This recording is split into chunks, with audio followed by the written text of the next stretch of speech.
clown mask hides his face, but not the coldness in his voice. 6 criminals enter a Gotham bank believing they are partners. They are not.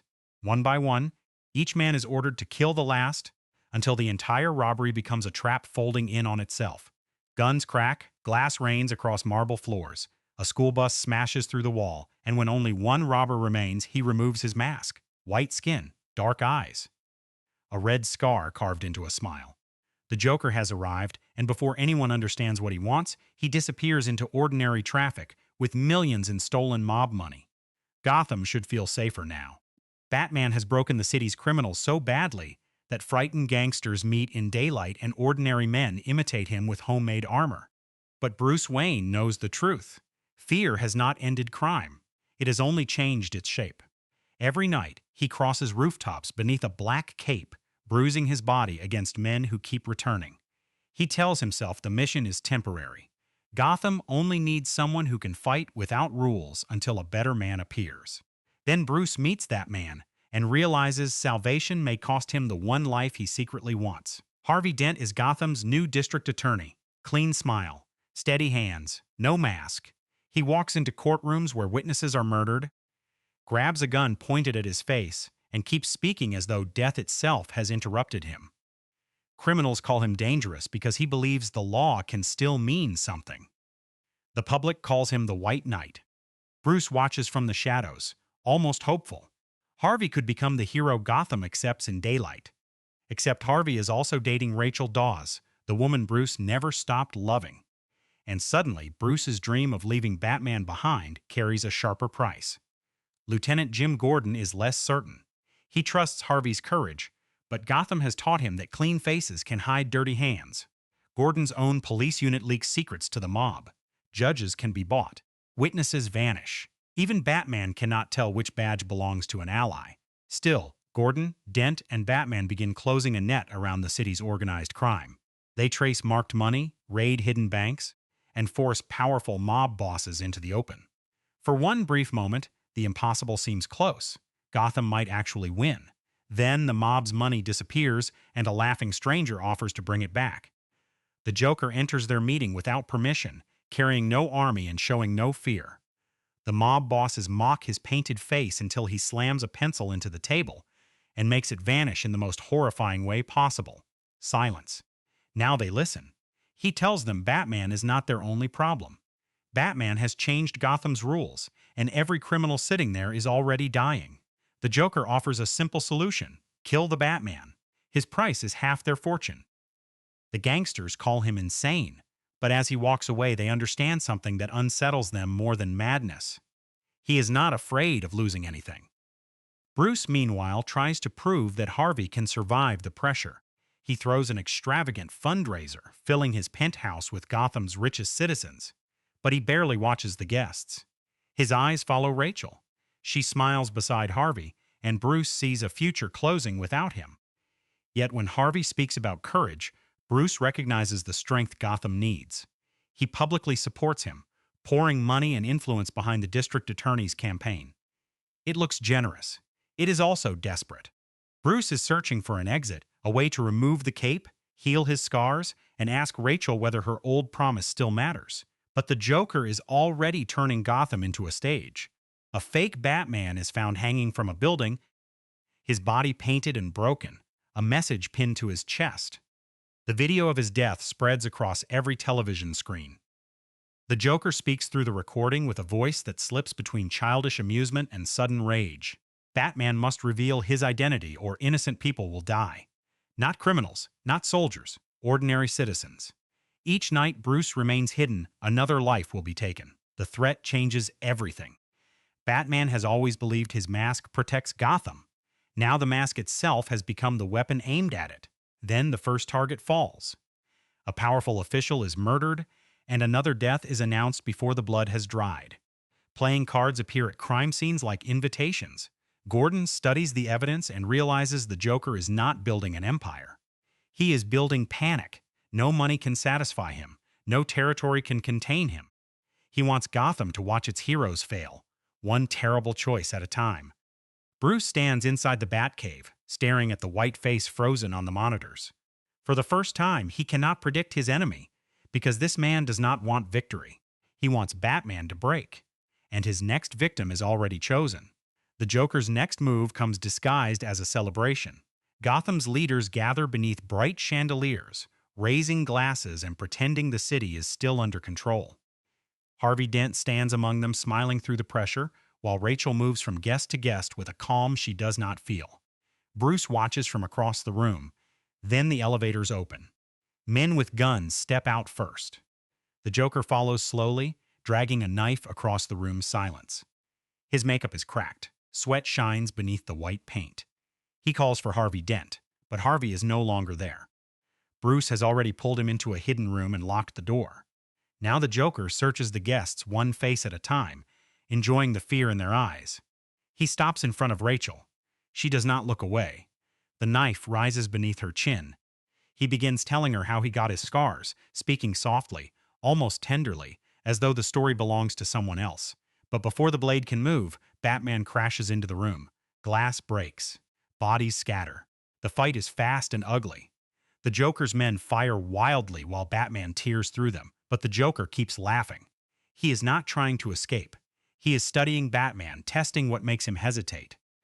Then he grabs Rachel and throws her from the penthouse window. Bruce jumps without thinking. The city rushes upward. Wind tears at his cape as he catches Rachel seconds before impact, shielding her body with his own. They smash onto the roof of a car, metal folding beneath them. Rachel gasps. Bruce barely moves. High above, the Joker looks down from the broken window, smiling. Batman saved her exactly as expected. That was the point. The next morning, Gotham wakes to another warning. The Joker promises more deaths unless Batman removes his mask. The city's fear turns into anger. People who once cheered for Batman now blame him for every body. Bruce hears their voices on television, in newspapers, even from Alfred. Not blame. Concern. Alfred has seen men like this before. Men who cannot be bought, threatened, or reasoned with. Some people do not chase money or power. Some people simply want to watch the world burn. But Bruce still believes every criminal has a plan. He studies the Joker's movements, the weapons he uses, the fingerprints he leaves behind. Nothing fits. The clues are real, yet each one seems placed to waste time. The Joker wants Batman looking in the wrong direction while Gotham tears itself apart. Then the killings begin to follow a pattern. A judge dies when her car explodes. The police commissioner drinks poisoned whiskey. Harvey Dent is marked next. Gordon moves him under heavy protection, but the Joker attacks the convoy in broad daylight. A burning fire truck blocks the road. Gunmen open fire from rooftops. An armored truck carrying Harvey is trapped between concrete walls, while bullets hammer its steel like rain. And then the Joker appears. He leans from a moving truck with a rocket launcher, laughing as cars flip through the air. Batman races toward him on the Batpod, weaving between wreckage, closing the distance. The Joker steps into the middle of the street and waits. "Come on," he whispers. Batman could kill him. One impact. 1 second. The nightmare ends. But Bruce swerves. The Batpod crashes. Batman hits the ground. The Joker walks toward him, knife ready, until a police truck suddenly slams into the chaos. Gordon steps out alive. His death had been staged. The trap closes around the Joker. Officers surround him. For once, the laughter stops. Gordon arrests him, and Gotham celebrates as though the war is finished. Harvey is safe. The commissioner's job is offered to Gordon. Even Bruce allows himself a breath. But in the interrogation room, the Joker sits beneath a single light, bruised and smiling. Batman enters. The door locks. The beating begins. Fists slam into the Joker's face. His chair crashes backward. Batman demands names, plans, anything that makes sense. But the Joker only laughs harder. Pain means nothing to him. He tells Batman they are not opposites. They need each other. Gotham's criminals want normality, but Batman and the Joker have pushed beyond normal rules. Then the Joker reveals the truth. Rachel and Harvey are missing. They are tied to chairs in separate buildings, surrounded by barrels of fuel. Each location is wired to explode. Batman has time to save only one. For the first time, the Joker gives him exactly what he wants. 2 addresses, 1 choice. And the woman Bruce loves is already listening to the timer count down. Batman does not hesitate. He chooses Rachel. The address tears through his mind as he races across Gotham, every second marked by the roar of the Batpod and the memory of her voice. Behind him, Gordon sends every available officer toward Harvey. 2 buildings, 2 lives, 1 chance. Rachel sits tied to a chair inside an abandoned warehouse, surrounded by fuel drums and flickering lights. Across the city, Harvey wakes in another room with half his body soaked in gasoline. A phone lies near each of them, connecting their voices through the darkness. Harvey hears Rachel breathing. For a moment, the terror fades. He tells her everything will be all right, though his wrists are bleeding against the ropes, and the timer continues counting down. Rachel tries to sound strong for him. Her voice trembles anyway. She tells Harvey she wants to marry him. He closes his eyes. In that filthy room, inches from death, Harvey smiles. Then Batman crashes through a door, but Rachel is not there. Harvey looks up, confused, as Batman freezes in the entrance. The Joker lied. He switched the addresses, knowing exactly which name Batman would choose. Bruce came to save Rachel and found the man she loved instead. No. Batman pulls Harvey from the chair, but the prosecutor fights him, screaming Rachel's name. Fuel spreads across the floor. The timer reaches its final seconds. Batman drags him towards safety as Gordon's convoy races for the other building. They are too late. The explosion tears Rachel's warehouse apart. Fire rises into the night. Windows burst outward. Gordon stops beside the flames, unable to move. On the other side of Gotham, Harvey's building ignites moments later. Batman throws himself through the doorway with Harvey in his arms, but the blast catches them. One side of Harvey's face presses against the gasoline-soaked floor as fire rolls over his skin. His scream cuts through the street. Rachel is gone. Bruce returns to the penthouse carrying a grief so heavy he can barely stand. The room still holds traces of her presence. A photograph, a chair where she once waited, the quiet scent of her perfume. Alfred watches Bruce remove the armor piece by piece, revealing bruises beneath the suit. But the deepest wound cannot be seen. Bruce believed Rachel was waiting for the day Gotham no longer needed Batman.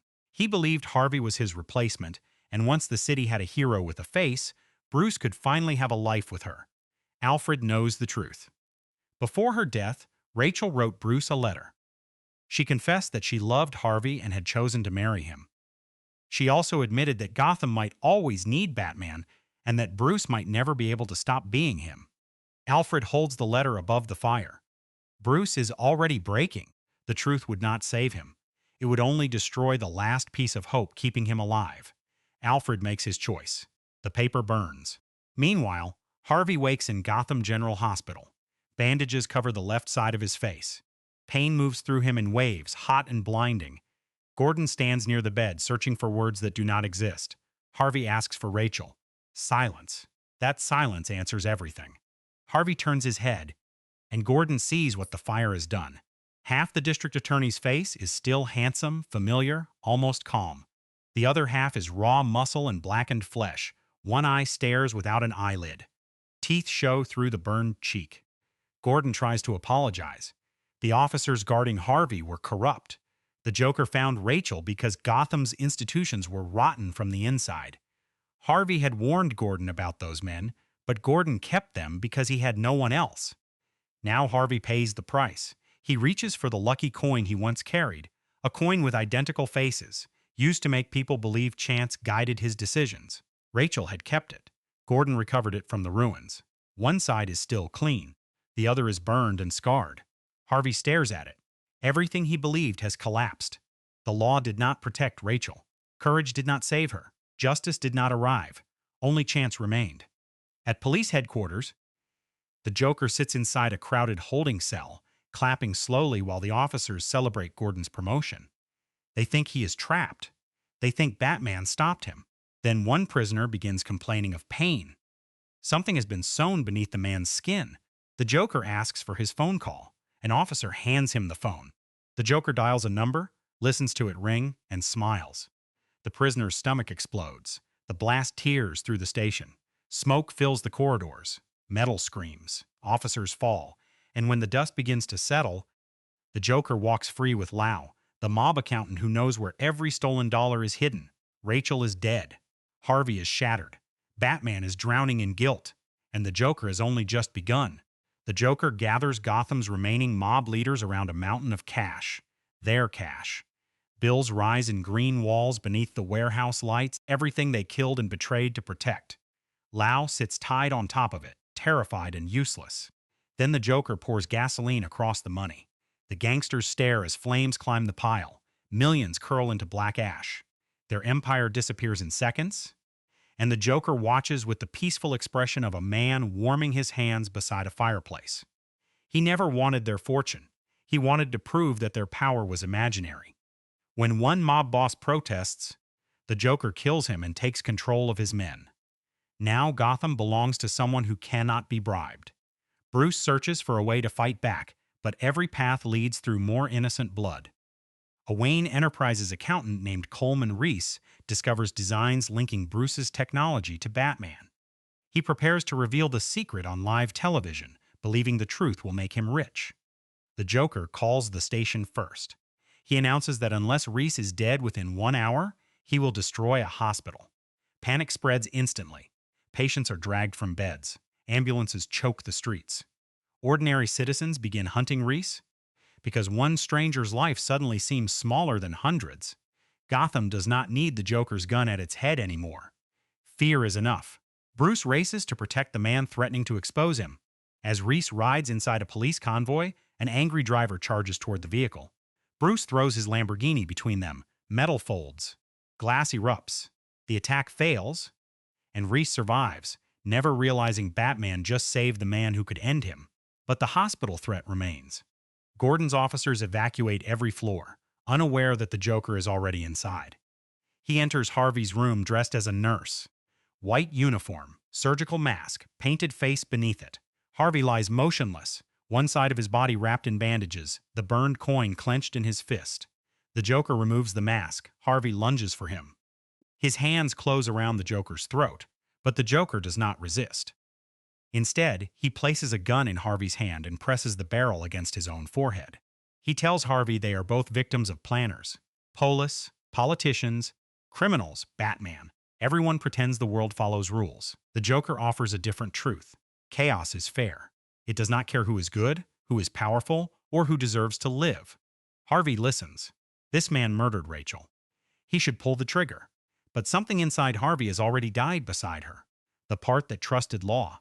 The part that believed choices mattered. So he takes out the coin. Clean side, the Joker lives.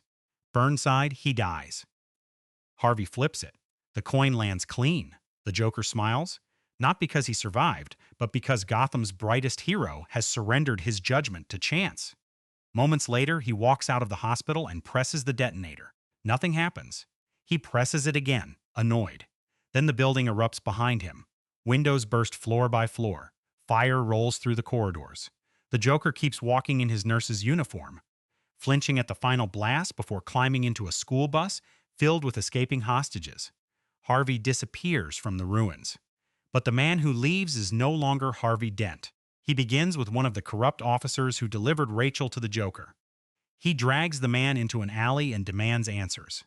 The officer pleads, insisting he was only following orders. Harvey holds up the coin. One side represents the man he used to be. The other carries the scars of everything Gotham took from him. He flips. The officer lives. For now.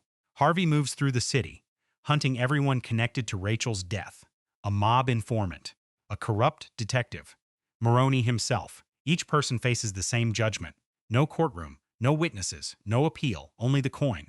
Maroni tries to reason with him from the back seat of a moving car. He says the Joker is responsible. Harvey agrees, but the Joker is only a mad dog. The people who released that dog are just as guilty. He flips for Maroni, clean side. Then, Harvey flips for the driver. Burned.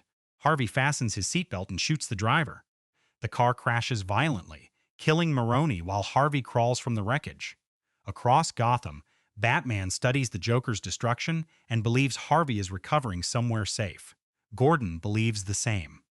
They protect his reputation because the White Knight remains the city's last symbol of hope. They do not know he is walking through shadows with half a face and a loaded gun. They do not know Rachel's death created another monster, and Harvey Dent's next target wears a police badge. Gotham reaches the edge of collapse. The Joker hijacks every television signal in the city and announces a new game. By nightfall, anyone still inside Gotham will be subject to his rules. Bridges locked down. Streets flood with families carrying bags, children clutching toys, strangers shoving toward the last routes out. The city that once trusted police sirens now runs from them. Two ferries leave the harbor. One carries ordinary citizens, parents, workers, frightened people desperate to survive. The other carries prisoners under armed guard. Halfway across the water, both engines stop. Then the passengers find the detonators. The Joker's voice comes through the speakers. Each ferry has been loaded with explosives, but neither boat controls its own bomb. The civilian ferry holds the trigger for the prisoners. The prisoners hold the trigger for the civilians. If one side destroys the other before midnight, the survivors will be allowed to live. If no one acts, both ferries explode. Panic erupts.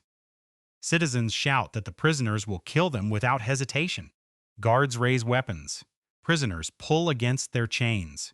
Every person suddenly looks at the stranger beside them and wonders the same thing. How much is my life worth? Batman knows the Joker will be watching from somewhere nearby. Using data from thousands of mobile phones, he transforms the entire city into a sonar map. Every wall becomes transparent. Every movement appears as a ghostly pulse. It is the most powerful surveillance system Bruce has ever created.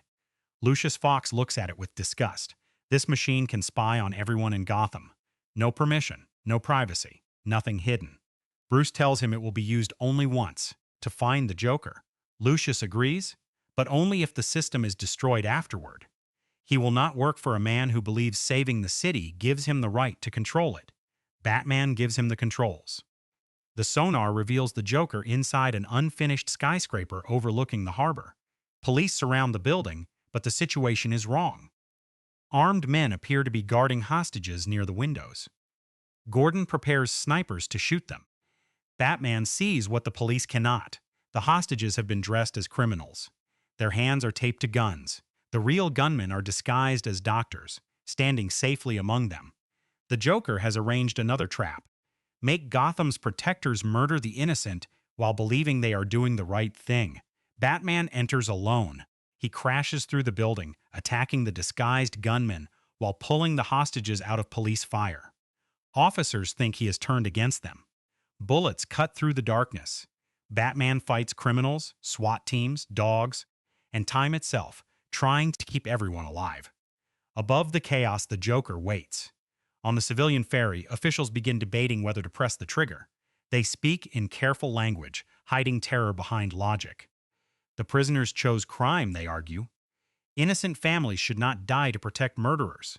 A vote is taken. The majority chooses to destroy the prison ferry. But when the detonator is brought forward, no one wants to touch it. One man finally stands. He says the others may hate him afterward, but at least they will be alive. He takes the device, walks toward a window, and stares across the black water at the other ferry. His thumb hovers over the button. On the prison boat, a massive inmate approaches the guard holding their detonator. The guard trembles. The prisoner tells him he knows what the guard should have done 10 minutes ago. The guard hands it over. The inmate looks at the device. Then he throws it through the window. It vanishes into the river. Silence spreads across the ferry. The civilians still have their trigger.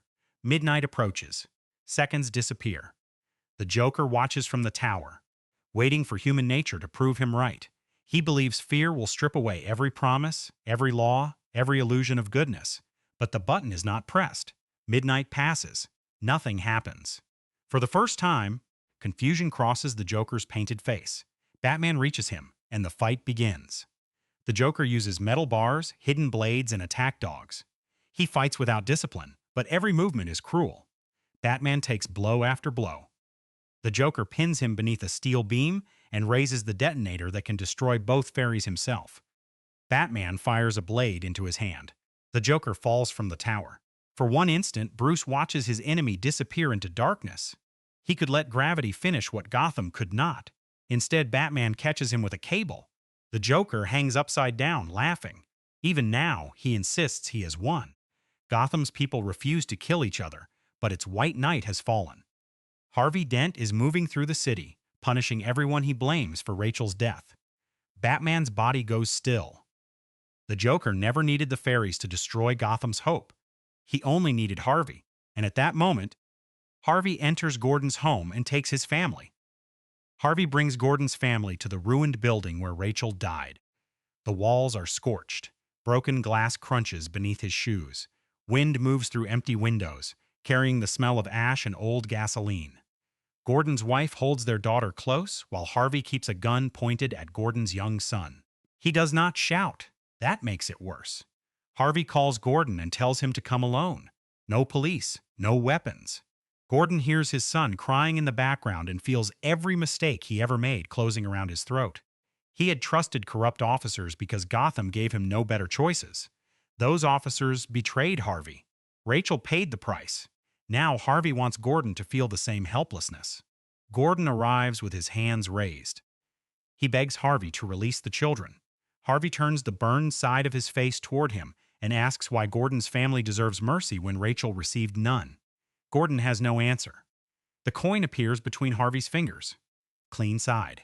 Burned side. Life or death. He flips for Gordon's wife. Clean. She lives. Harvey flips for the daughter. Clean again.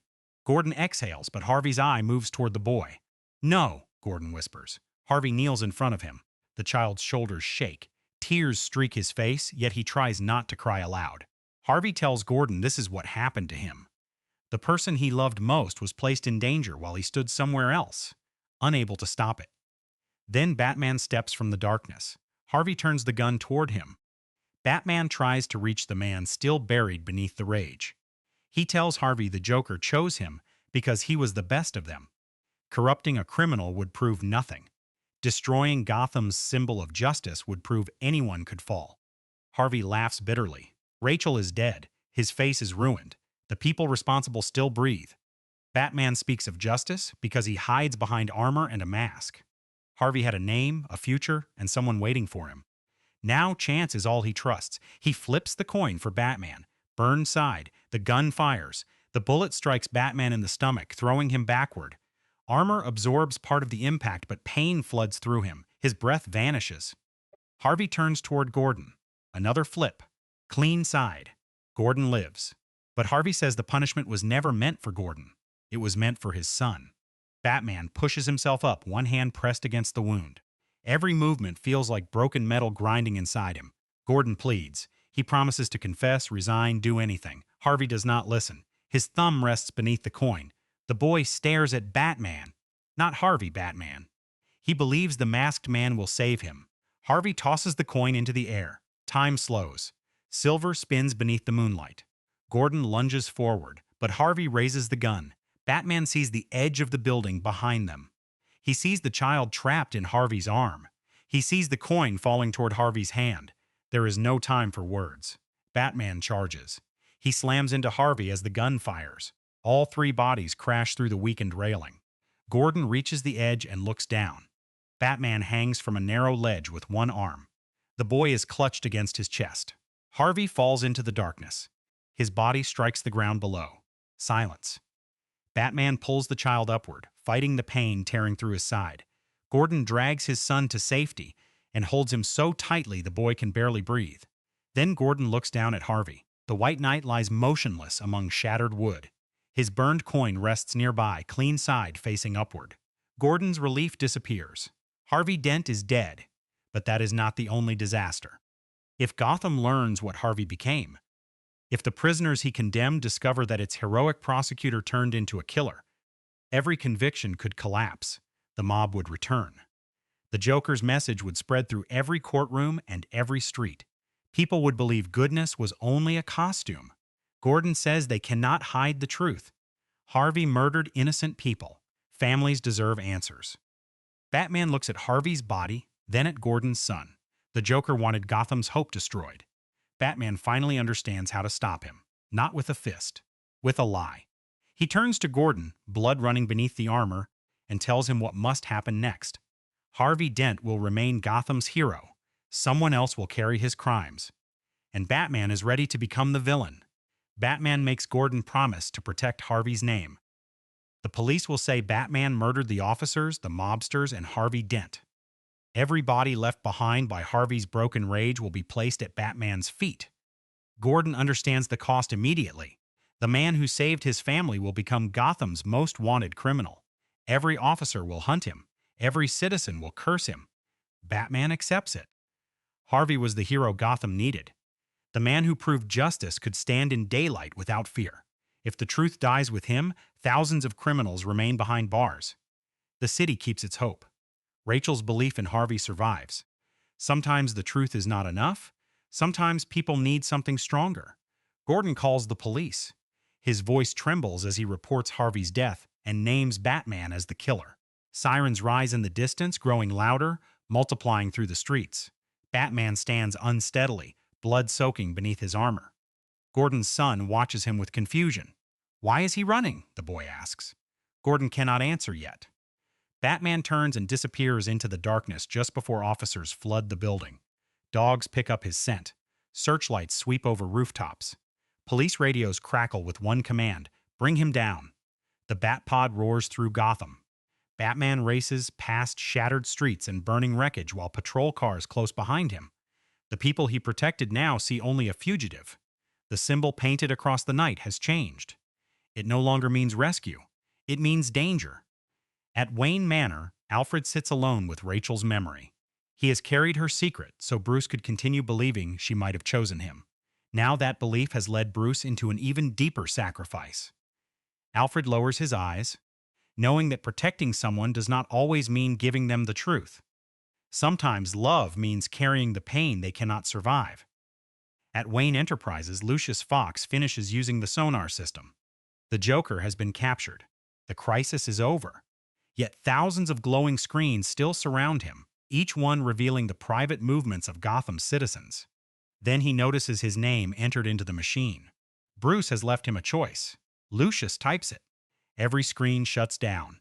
The system destroys itself, and the room falls dark. Bruce kept his promise. Even while becoming a criminal in the eyes of the city, he refuses to become the kind of man who controls it. The Joker hangs imprisoned beneath the tower, laughing as police secure him. He has lost the fairy experiment. Ordinary citizens refuse to murder prisoners. Prisoners refuse to murder civilians.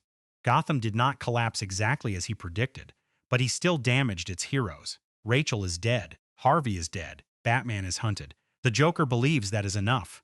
He does not understand that Batman's final choice has taken victory away from him. Harvey's corruption will remain hidden. Gotham will never know its White Knight fell. The Joker turned Harvey into proof that anyone could become a monster, but Batman transforms himself into the shield that buries that proof. Days later, Gotham gathers to mourn Harvey Dent. His photograph stands above rows of candles. Politicians speak of courage. Police officers lower their heads. Families remember the prosecutor who challenged the mob when no one else dared. Gordon destroys the bat signal with an axe. Glass breaks. Metal bends. The symbol that once called Gotham's protector is reduced to wreckage. It looks like defeat. It feels like betrayal. Yet Gordon knows the darkness now hides the man who saved them all. At home, his son still cannot understand. Batman saved him. Batman saved everyone. Why would the police chase him? Gordon kneels beside the boy and finally explains. Because Batman can endure what Harvey could not. He can be hated without losing himself. He can carry blame without asking to be thanked. He can let the city believe a lie if that lie keeps hope alive. Across Gotham, the police continue their pursuit. Batman drives into a tunnel, wounded and exhausted, the roar of the Batpod echoing between concrete walls. No celebration waits for him. No one will know what he sacrificed. Bruce Wayne has lost Rachel. Batman has lost Gotham's trust. Still, he does not stop. Gordon watches the darkness swallow him and realizes Batman was never meant to be the hero people applauded. He is the guardian who stands where applause cannot reach. The protector who accepts the hatred meant for others. The lie spreads. Harvey becomes a symbol. Batman becomes a criminal. And Gotham survives. Because Batman is not the hero the city deserves. He is the one it needs. A silent guardian. A watchful protector. A Dark Knight. Christopher Nolan did not approach The Dark Knight as a director making another superhero sequel. He approached it like a filmmaker who had been handed Gotham City and decided to construct an urban crime epic inside it. That distinction changed everything. The capes, gadgets, and comic book mythology remained, but the storytelling language came from police thrillers, gangster dramas, and films about institutions collapsing under pressure. Nolan wanted audiences to forget, at least temporarily, that they were watching a Batman movie. He wanted them to feel trapped inside a city losing control. By 2008, Nolan had already built a career around fractured identities and unreliable perceptions. Memento turned memory into a maze. Insomnia trapped morality beneath endless daylight. The Prestige transformed professional rivalry into self-destruction. Then Batman Begins gave Bruce Wayne's trauma the seriousness of a psychological drama, rather than treating it as decorative backstory. Nolan's films kept asking the same uncomfortable question: how much of yourself can you sacrifice before the mission consumes the person carrying it? The Dark Knight would take that obsession and place it on a far larger canvas. The creative doorway had already been opened during the final scene of Batman Begins. Gordon hands Batman a Joker playing card, warning him about a criminal with a taste for theatrical violence. It worked as a crowd-pleasing tease, but Nolan and story collaborator David S. Goyer saw something deeper in it: escalation. Batman had entered Gotham believing that one extraordinary symbol could frighten ordinary criminals. The sequel asks what happens when crime responds with an extraordinary symbol of its own. Batman does not merely attract the Joker. His existence helps create the conditions in which someone like the Joker can thrive. That idea allowed Nolan to make a sequel about consequences rather than repetition. Bruce Wayne begins the film as a fully formed Batman, already operating with confidence, advanced technology, and growing cooperation from Jim Gordon. Yet his victories have destabilized Gotham's criminal ecosystem. Organized crime is weakening, copycat vigilantes are appearing, and the city is debating whether Batman represents salvation or another form of lawlessness. Progress has created a vacuum. Into that vacuum walks a man who cannot be bribed, predicted, or negotiated with. The Joker is not an obstacle interrupting Batman's plan. He is the consequence of that plan becoming too successful. Nolan's most important decision was refusing to explain the Joker. No childhood trauma. No chemical accident. No carefully packaged motive that lets the audience leave the theater feeling safe. He arrives already complete, offering contradictory stories about his scars and turning biography itself into another weapon. Nolan conceived him less as a conventional villain than as an anarchic force capable of infecting an entire population. Think of the shark in Jaws. Terrifying not because we understand it, but because we cannot appeal to anything human inside it. Gotham knows how to fight criminals. It has no idea how to fight chaos. This is where The Dark Knight separates itself from almost every comic book adaptation that preceded it. Nolan was not primarily interested in whether Batman could physically defeat the Joker. In a fair fight, that answer is obvious.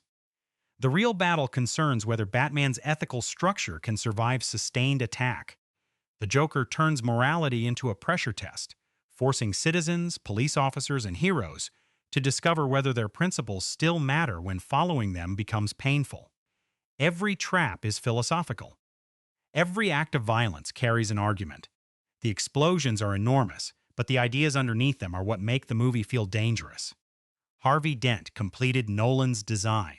Batman is an illegal symbol operating in darkness. Dent is a public servant promising justice through legitimate institutions. Bruce sees in him the possibility of an ending, a hero who can save Gotham without wearing a mask. The Joker sees something else, proof waiting to be destroyed.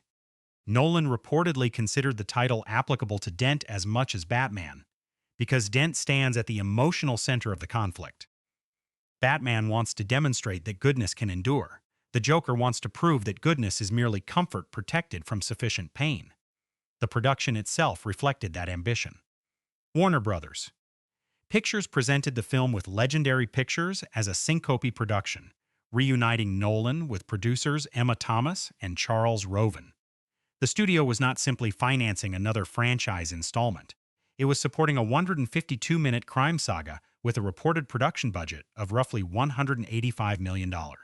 Nolan even pushed 6 sequences into large-format IMAX photography, making this the first major feature to integrate IMAX cameras so extensively. Scale was not being added for decoration. Gotham needed to feel physically overwhelming because the moral crisis inside it was equally enormous. And that may be Nolan's defining achievement here. He expands everything without losing the argument at the center. The city becomes larger. The action becomes louder. The threat becomes more frightening. Yet the film remains focused on three men trying to decide what Gotham deserves and what each of them is willing to become in order to give it that future. But a vision this ambitious required an unusually precise screenplay, one capable of balancing mob politics, moral philosophy, and blockbuster momentum without collapsing beneath its own weight. That blueprint came next. A director can imagine Gotham falling apart, but somebody still has to decide exactly which piece breaks first. That job began with Christopher Nolan and David S. Goyer, who developed the core story before Jonathan Nolan transformed their ideas into screenplay form. Goyer has described a method built around index cards, individual scenes, character beats, and major turns arranged until the narrative's skeleton became visible. Once the structure worked, those cards became a treatment of roughly 25 to 30 pages. Jonathan then wrote the early drafts, with Christopher later reshaping the material for production. The process was collaborative, but never casual. Every storyline had to collide with the same central question: what happens when Batman's war succeeds? Most superhero sequels answer success by introducing a physically stronger enemy. The Dark Knight chooses escalation of a different kind. Batman has frightened traditional criminals, so Gotham produces someone who cannot be frightened. Gordon is cleaning up the police department, so corruption becomes harder to identify. Harvey Dent gives the city a legitimate hero, so the Joker targets legitimacy itself. The screenplay does not simply raise the body count. It attacks every method Gotham uses to create order. That is why the film feels less like a sequence of adventures and more like a chain reaction. Each victory changes the board, and every change creates a more dangerous problem. The writers also refused the easiest possible structure: Batman versus Joker for 2.5 hours. Instead, they built the story around a triangle. Batman represents justice outside the law. Dent represents justice through the law. The Joker represents the belief that justice is only a comforting performance. Harvey therefore becomes the screenplay's emotional hinge. Bruce sees him as an exit from vigilantism. The Joker sees him as an experiment waiting to be conducted. Even the title can be read as referring to Dent as well as Batman, because Harvey's transformation is what finally determines who must carry Gotham's darkness. That choice gives the film an unusually dense narrative engine. The mob's money, Lau's escape to Hong Kong, Dent's prosecutions, Gordon's apparent death, Rachel's kidnapping, and the ferry experiment all seem like separate crises. They are not. Each subplot removes another layer of stability from Gotham until the city is forced into a moral confrontation with itself. The Joker barely needs a conventional plan because his real strategy is acceleration. He pushes existing fears faster than institutions can process them. The screenplay mirrors that pressure through relentless forward motion. Scenes frequently end not with resolution, but with a new threat already beginning. Michael Mann's Heat offered a crucial model. Nolan has identified that film as an influence on his effort to tell the story of an entire city, not merely two costumed rivals. The resemblance goes beyond bank robberies and urban nightscapes. Like Heat, The Dark Knight moves through police units, criminals, political offices, and private relationships, allowing professional decisions to destroy personal lives. The Godfather supplied another reference point: crime treated as an ecosystem rather than a collection of colorful villains. The finished screenplay consequently reads closer to a metropolitan crime drama than to the superhero adventures audiences had been trained to expect. Then there is the Joker, perhaps the script's most daring construction because he barely changes. He has no emotional arc, no reliable history, and no final lesson to learn. He enters the film knowing exactly what he believes. That would normally produce a flat character. Here, it produces terror. The movement occurs in everyone around him. Batman compromises. Dent fractures. Gordon lies. Gotham's citizens face choices they never imagined making. The Joker functions like a chemical introduced into stable material. He remains the same while revealing what every other substance becomes under pressure. His missing origin is therefore not an absence. It is the mechanism that keeps him unknowable. Dialogue carries much of that philosophical conflict, Yet the screenplay rarely pauses for formal debate. Ideas arrive disguised as threats, jokes, and stories. Alfred's account of the jewel thief gives Bruce a new framework for understanding an enemy who does not want profit. Dent's line about dying a hero quietly predicts his fate long before the full meaning becomes visible. The Joker's contradictory scar stories turn exposition into psychological warfare. Even Batman's speeches about rules matter because the plot keeps finding ways to make those rules expensive. The characters do not discuss morality from a safe distance. They speak while morality is being tested. The structure is not flawless. Its middle stretch carries enough arrests, betrayals, tactical reversals, and false victories to make the plot feel overpacked. Some developments move so quickly that emotion must chase information. Yet that congestion also creates the film's distinctive sensation. Gotham cannot breathe. The screenplay keeps tightening until the usual superhero ending becomes impossible. Defeating the villain will not restore the city, because the villain's argument has already entered its institutions and its heroes. The final victory must therefore involve a lie, a sacrifice, and the destruction of Batman's public meaning. That ending completes the screenplay's central reversal. Bruce begins believing Batman can serve as a temporary symbol until Gotham learns to stand without him. He finishes by accepting that the symbol may need to absorb the city's hatred instead. The hero does not receive recognition. He becomes a necessary villain, so Harvey can remain a necessary hero. It is bleak, theatrical, and perfectly aligned with the story's moral machinery. But those ideas could only become emotionally convincing through actors capable of embodying contradictions that the script deliberately leaves unresolved. And the casting process would determine whether Gotham's triangle of order, hope, and chaos actually lived on screen. The strangest thing about The Dark Knight's casting is how inevitable it now feels. Christian Bale is Batman. Heath Ledger is the Joker. Aaron Eckhart is Harvey Dent. Yet only Bale entered the production with audience approval already secured. Ledger's selection triggered skepticism before a frame had been filmed, while Eckhart was asked to play a character whose transformation had to compete with the most famous villain in comic book history. Nolan was not assembling stars around a franchise. He was matching three different acting energies: controlled intensity, liberated chaos, and public confidence hiding private damage. Bale returned after Batman Begins with the advantage of already understanding Nolan's version of Bruce Wayne. The physical transformation and origin story groundwork had been completed.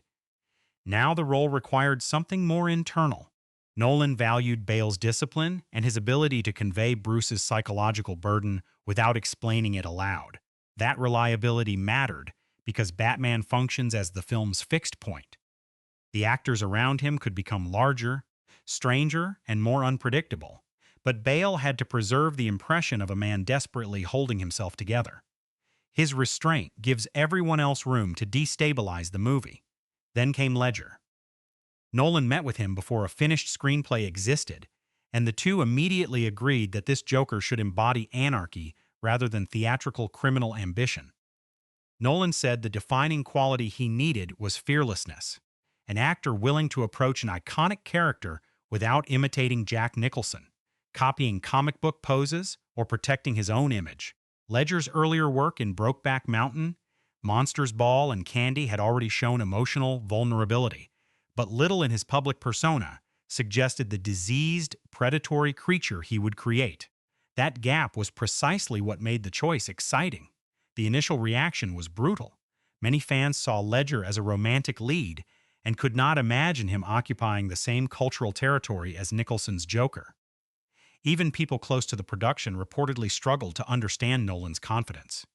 But Nolan was casting possibility, not resume. He recognized an actor who wanted to disappear rather than announce himself. Ledger did not arrive with a familiar villain persona for audiences to admire. He brought uncertainty. Before the Joker speaks, his posture, makeup, and restless mouth already make him difficult to categorize. The casting itself becomes the character's first act of disruption. Joaquin Phoenix later revealed that he had discussed the role with Nolan, but felt he was not ready to take it on. The detail offers a fascinating alternate path. Phoenix would eventually construct his own wounded, socially isolated Joker in 2019, but Nolan's film required something less psychologically accessible. Ledger's version needed to enter Gotham without emotional permission, history, or explanation. Phoenix might have invited audiences inward. Ledger keeps pushing them away. Same character, completely different dramatic function. Nolan's choice preserved the mystery at the center of the screenplay. Aaron Eckhart faced the opposite challenge. He needed to be instantly readable.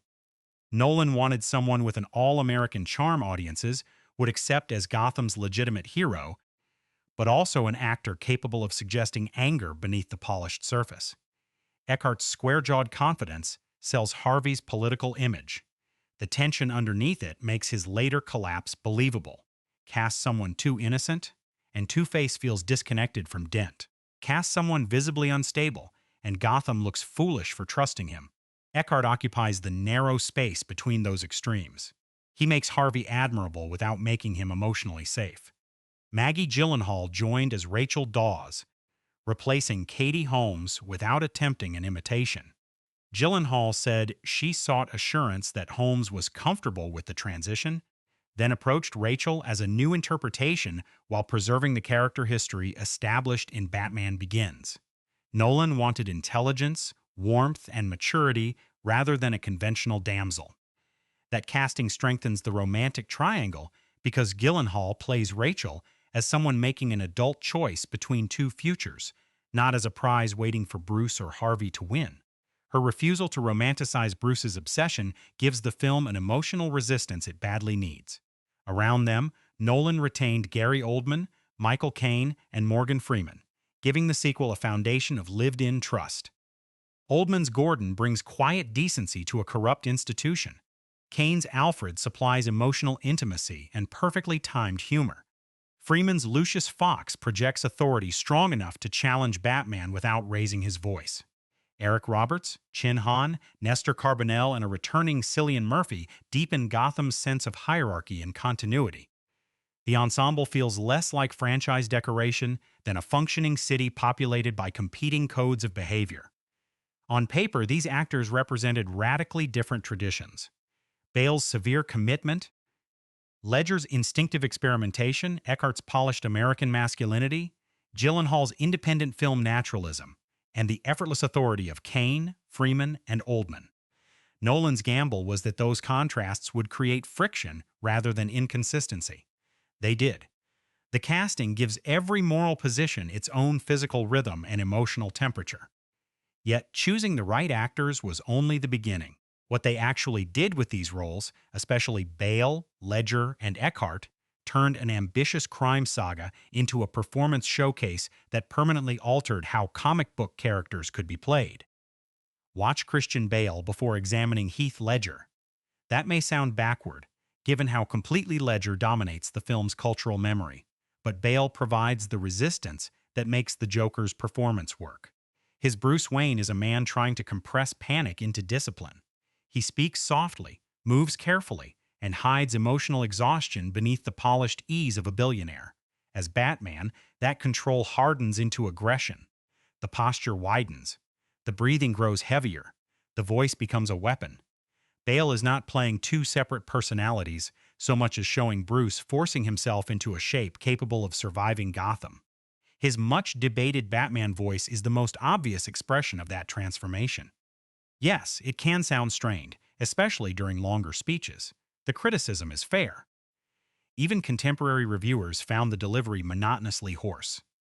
But the voice also serves a psychological purpose. Bruce does not merely disguise his identity. He performs intimidation until it becomes physically exhausting. When Batman interrogates the Joker, the growl starts as authority and ends as desperation. The more emotional control Bruce loses, the harder he pushes the voice. You can hear the mask failing even while it remains attached to his face. Bale's strongest work comes when Bruce cannot act. Consider the moment Alfred delivers Rachel's letter, but chooses not to reveal its contents. Bruce sits wounded, almost childlike, clinging to the belief that Rachel would eventually have chosen him.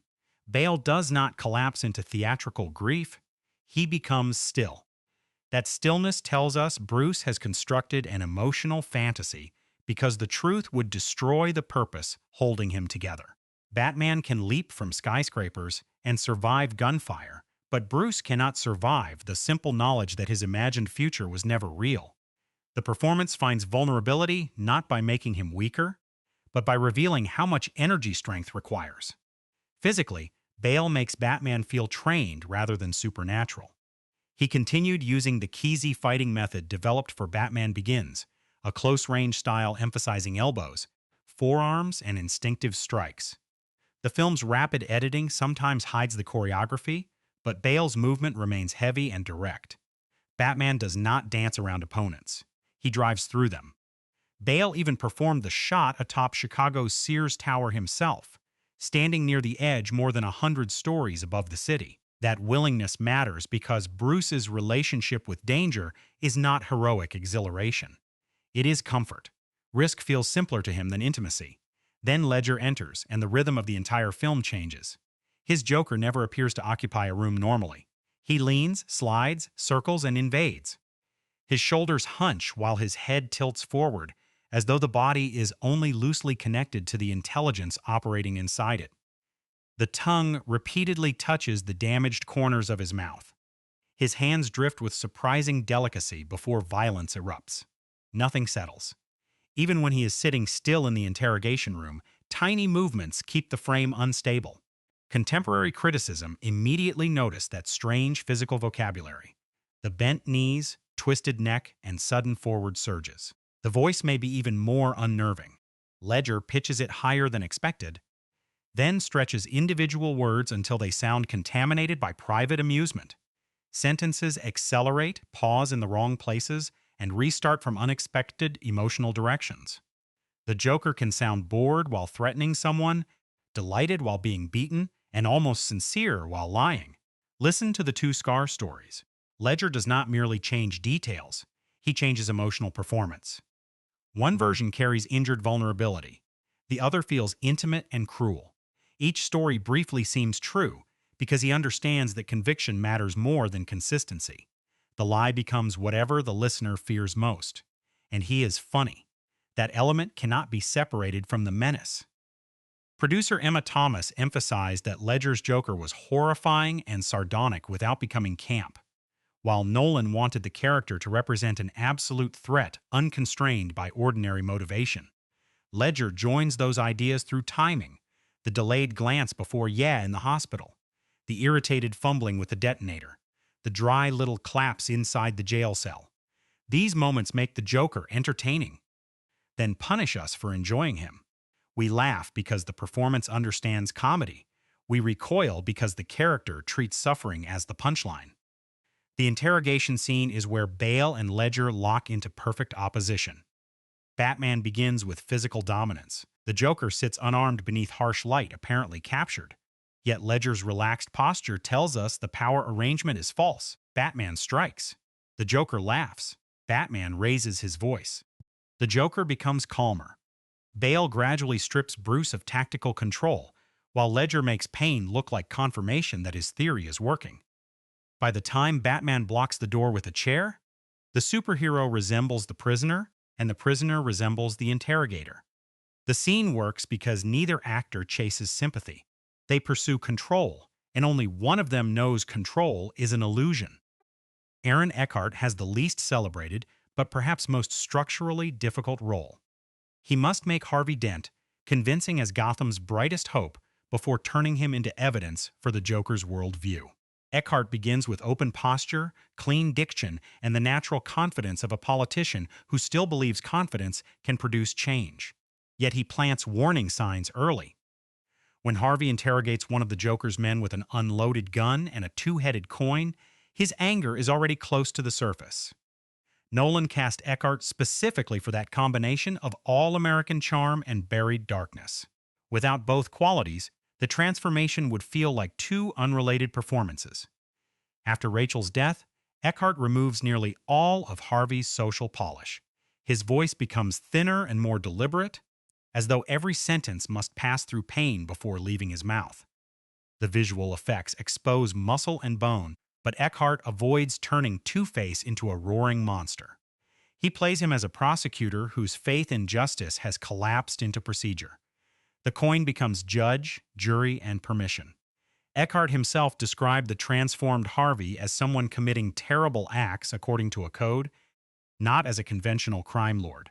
That distinction keeps the performance tragic. Harvey does not believe he has abandoned justice. He believes chance is the only justice left. Together, Ledger and Eckhart form a complete dramatic system. Bale internalizes pain and turns it into duty. Ledger externalizes emptiness and turns it into spectacle. Eckhart begins between them, then breaks when duty can no longer contain pain. Ledger received the attention and deserved it, but his Joker is not operating alone. Bale gives him a moral wall to attack, while Eckhart gives him a human victory to claim. Yet these performances gain even more texture from the people surrounding them. Gordon's weary decency, Alfred's protective wisdom, Rachel's emotional clarity, and Lucius Fox's refusal to surrender his ethical boundaries. Gary Oldman's Jim Gordon may be the quietest performance in The Dark Knight, which is exactly why it matters. Surrounded by symbols, costumes, and theatrical personalities, Gordon behaves like a tired professional trying to complete one honest day of work inside a corrupt institution. Oldman removes nearly every trace of movie star display. His shoulders sag. His voice stays low. Even his authority feels reluctant, as though leadership is another burden Gotham has placed upon him. Batman can become myth and Harvey Dent can become hope, but Gordon has to wake up the next morning and manage the consequences. Oldman's restraint becomes especially powerful during Gordon's staged death and return. The revelation could have played like a triumphant action movie twist. Instead, Gordon's first instinct after capturing the Joker is not celebration but relief. He embraces his family awkwardly, already aware that protecting them required inflicting terror upon them. That contradiction defines him. Gordon lies because the truth may get people killed, yet each lie erodes the honesty he is trying to preserve. By the final scene, when he agrees to blame Batman for Dent's crimes, the decision feels devastating because Oldman has spent the entire film showing how much deception costs him. Michael Caine's Alfred occupies a different emotional space. He is Bruce's guardian, employee, father figure, and occasional accomplice, though Caine never lets any one label contain the relationship. His warmth prevents Wayne Manor from becoming merely another command center. His humor releases pressure without weakening the stakes. More importantly, Alfred understands Bruce better than Bruce understands himself. When he tells the story of the jewel thief in Burma, Caine does not deliver a philosophical speech. He remembers something ugly. The pauses make it feel lived rather than written, and the point lands because Alfred has already encountered men who cannot be bought or reasoned with.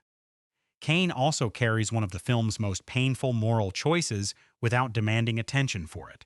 Rachel's letter tells Bruce that she has chosen Harvey, but Alfred burns it after her death. The act is protective, dishonest, and possibly catastrophic. Caine plays the moment with exhausted tenderness. He knows the lie may preserve Bruce's ability to continue, yet he also understands that preserving Batman may mean sacrificing what remains of Bruce Wayne. Alfred's love is not passive approval. It is the terrible responsibility of deciding which truths another person can survive. That makes him more than a wise mentor. He becomes the keeper of Bruce's emotional reality. Morgan Freeman's Lucius Fox provides another form of resistance. He supports Batman's mission, designs his equipment, and repeatedly helps Bruce bend legal boundaries. But he refuses to treat loyalty as surrender. Freeman's calm delivery makes those boundaries feel stronger than shouting ever could. When Bruce transforms Gotham's mobile phones into a citywide sonar surveillance system, Lucius does not react with excitement at the technology. He recognizes the moral danger immediately. His response forces the film to confront an uncomfortable truth. Tools created for protection can become instruments of authoritarian control, even when placed in heroic hands. That scene works because Freeman never plays Lucius as naive. He knows exactly what Bruce is capable of, and he understands why the system might be necessary. The objection comes from principle, not ignorance. Lucius agrees to use the machine once, then declares that he will resign if it remains operational. He gives Batman a line that cannot be crossed permanently. In a film obsessed with rules breaking under pressure, Lucius is one of the few characters who establishes a limit and keeps it. His quiet integrity prevents Batman's desperation from being mistaken for automatic righteousness. Maggie Gyllenhaal's Rachel Dawes is similarly important because she refuses to exist as a reward for male suffering. She cares for Bruce, but she no longer confuses caring with waiting. Gyllenhaal gives Rachel an adult steadiness that makes her decision to choose Harvey feel credible rather than convenient. She sees that Bruce's fantasy of retiring as Batman depends upon Gotham becoming a place it may never become. Harvey, by contrast, represents a life that can exist in daylight. Rachel's tragedy is not simply that she dies. It is that she has made a clear, emotionally honest choice, and the men around her are denied the chance to live with it. Her final sequence is especially cruel because Gyllenhaal does not play Rachel as helpless. Tied to the chair, surrounded by explosives, she tries to keep Harvey calm. Her fear remains visible, but so does her instinct to protect him. When the explosion comes, the film loses its strongest voice of emotional clarity. Bruce responds by retreating deeper into Batman. Harvey responds by surrendering himself to chance. Alfred responds by destroying the letter.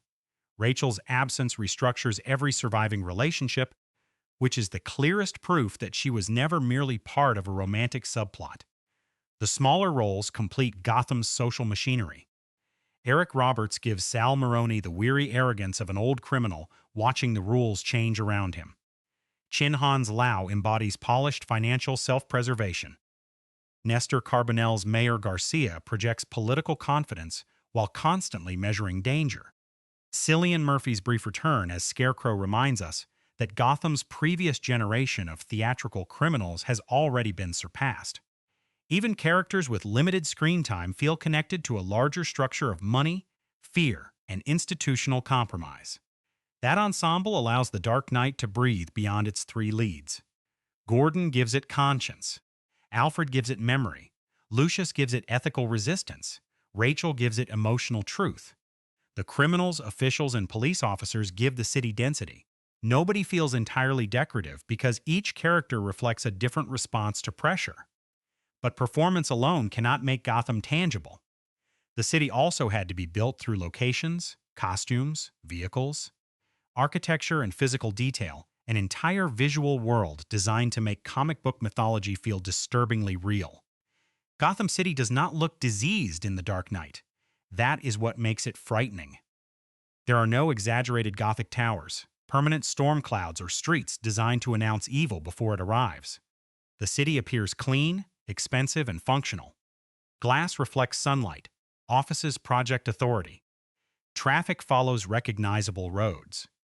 Christopher Nolan and production designer Nathan Crowley remove the protective distance of fantasy, creating a Gotham that resembles a place where audiences might actually work, vote, and trust the police. Then the Joker begins pulling it apart. The design's realism makes every institutional failure feel uncomfortably close. Chicago provides the foundation. Crowley was drawn to the city's dense mixture of modernist towers, layered roadways, and severe geometric architecture, while Nolan wanted Gotham to function as a believable contemporary metropolis rather than an expressionistic nightmare. The production used real Chicago locations so extensively that the city's physical logic becomes part of the action. Upper and Lower Wacker Drive create natural tunnels for the armored truck chase. The old Chicago post office becomes the bank attacked in the opening sequence. McCormick Place houses Wayne Enterprises' Applied Sciences Division. These are not decorative landmarks. Their scale dictates how people move, hide, and collide. That decision marks a sharp evolution from Batman Begins.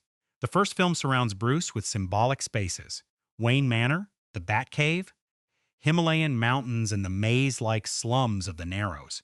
Those environments express origin and mythology. The Dark Knight replaces them with corporate offices, police stations, courtrooms, and unfinished skyscrapers. Bruce is no longer becoming Batman. He is trying to operate Batman inside a functioning society. Crowley's production design therefore becomes less romantic and more institutional. Gotham is built from systems. The Joker's threat comes from showing how easily those systems can be redirected toward fear. Bruce's penthouse captures that emotional shift perfectly. The main living area was created using the lobby of One Illinois Plaza, while additional views and spaces completed the illusion of a residence high above the city. The interior is enormous but nearly empty. Hard surfaces, floor-to-ceiling windows, and very little warmth. Nolan and Crowley treated that vacancy as an extension of Bruce's loneliness. Wayne Manor carried family history. Even after tragedy, the penthouse carries wealth without belonging. Bruce has moved physically closer to Gotham while becoming emotionally more isolated from everyone inside it. The temporary bat bunker pushes the same idea further. Built at Cardington in England, it resembles a vast concrete container illuminated by a ceiling of fluorescent panels. Equipment disappears into walls. Platforms rise mechanically from the floor. Nothing appears sentimental, inherited, or organic. The Batcave felt like a secret discovered beneath Bruce's ancestral home. The bunker feels like a laboratory created by a man who has reduced his life to operations. Its emptiness is almost clinical. Batman has become more efficient, but efficiency has consumed the texture of Bruce Wayne's existence. Lindy Hemming's costume design follows the same principle: character before spectacle. The Joker retains the familiar purple and green associated with the comics, but the colors look aged, stained, and slightly mismatched. His coat hangs with faded elegance. His shirt looks old. His tie is too thin, and his socks introduce flashes of childish pattern. Hemming described the overall effect as twitchy, grubby, corrupt, which captures how the costume operates. The Joker dresses as though he once understood style and then allowed it to rot around him. His clothes do not reveal poverty or carelessness. They suggest deliberate decay. Batman's redesigned suit moves in the opposite direction. The heavy silhouette from Batman Begins is broken into interlocking armor plates, drawing inspiration from both modern protective equipment and samurai armor. Most importantly, the cowl is separated from the neck, finally allowing Batman to turn his head without rotating his entire torso. That change sounds minor until you watch Bale move. He can scan rooms, react faster, and appear like a trained combatant rather than a statue being repositioned between shots.